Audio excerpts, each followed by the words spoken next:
यवतमाळ शहरात इम्तियाज जलील यांची मोठी भव्य अशी सभा घेण्यात आली। माजी खासदार आणि एमआयएम नेते इम्तियाज जलील यांनी 17 डिसेंबर रोजी यवतमाळमध्ये प्रचाराचा धडाका लावला।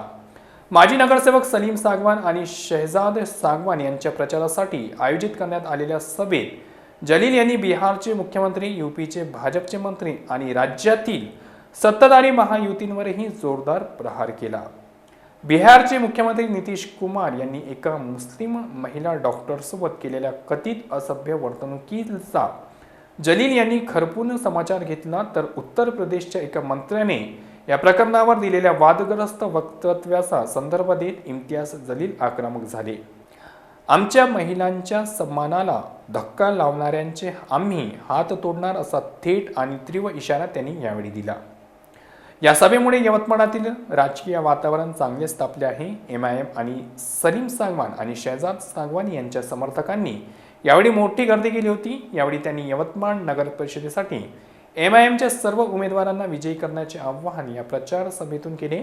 दरम्यान इम्तियाज जलील यांच्या हात तोडण्याच्या इशाऱ्यामुळे आता राजकीय वर्तुळातून काय प्रतिक्रिया उमटतात याकडे सर्वांचे लक्ष लागले आहे।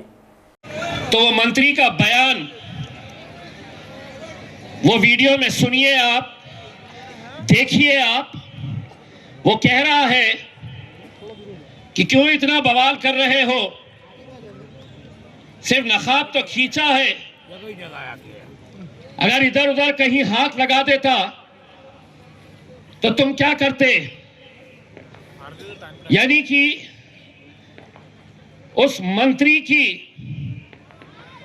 पोती के बराबर एक बच्ची के बारे में वो ये कह रहा है कि अगर मुख्यमंत्री ने नकाब खींचा है तो बवाल क्यों कर रहे हो।